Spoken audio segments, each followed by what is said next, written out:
Welcome to our channel. Today we how to restore Zoho CRM module permissions for correct user access. To restore Zoho CRM module permissions for correct user access, begin by logging into your Zoho CRM account. Once logged in, navigate to the Setup icon located in the top right corner of the dashboard.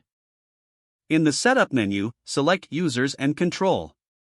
From the drop-down, click on Users to view the list of all registered users in your organization.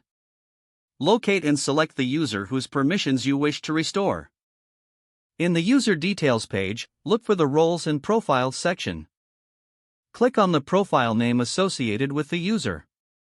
Now, you will be directed to the profile settings for that specific user. In the Profile settings, scroll down to the Module Permissions section. Here, you will see a list of all the available modules along with their current permissions. To restore the permissions, click the checkbox next to each module to grant access.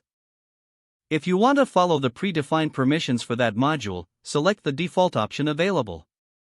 Ensure all necessary modules have the correct permissions set as per your requirements. After adjusting the permissions, scroll to the bottom and click the Save button to apply your changes. Next, confirm the changes were successfully saved by revisiting the Module Permissions section. Finally, log out and log back in as the user to verify that all permissions are functioning as expected.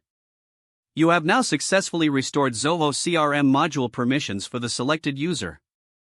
If the page does not load, refresh the browser or try again in a private or incognito window. Make sure you are using the correct email address, then retype it carefully to avoid small typos.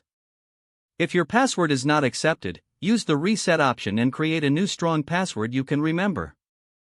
Check your spam folder for verification or security emails, then complete any requested confirmation steps. Enable two-factor authentication if available to improve account security and reduce unauthorized access risk.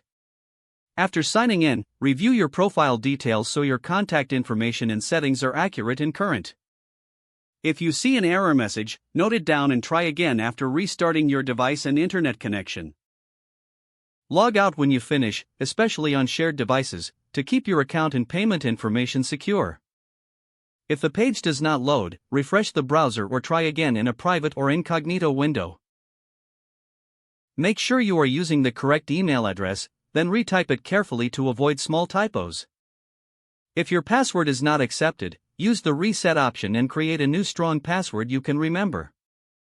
Check your spam folder for verification or security emails, then complete any requested confirmation. Don't forget to like this video and subscribe to our channel for more step-by-step tech guides.